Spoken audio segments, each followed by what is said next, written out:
Yesterday I was talking about IBS, and one of the main contributing factors leading to IBS is something that we now know as SIBO, small intestinal bacterial overgrowth, where bacteria manages to thrive and survive in the small intestines where we are digesting our food.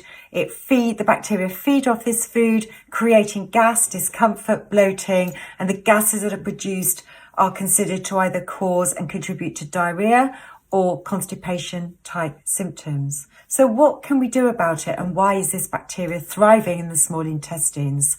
There is a sweeping action that occurs 4 to 5 hours after eating food. It's very different to the peristaltic action that propels food, well, actually from when we've swallowed it down through the esophagus, through the stomach and down through the small intestines and colon until the stools pass out of our body. Very different to that action. In between the eating and that action taking place, there is a period of time when we're in the fasting state, when it has the ability for the body to create this migrating motor complex. It's this sweeping, cleansing, brushing action that takes place through the stomach and down through the small intestines to make sure there's no debris, food and bacteria that is able to start to thrive and survive there. That creates a very unhealthy and unhappy environment. We want things to be cleared out before we eat again. The problem happens is that we're always snacking in our Western culture.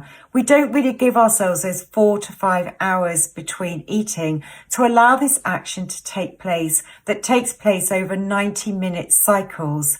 This particularly happens overnight, and to really maximize this migrating motor complex action, you must have at least a 12-hour fast between your absolute final meal or food that you eat. If you have a snack, you're going to break this ability to happen. You can't even eat a satsuma before you go to bed because it will impair this ability for this to happen. It starts to create the peristaltic motion instead. So you need an absolute 12-hour minimum window overnight to encourage this action to take place.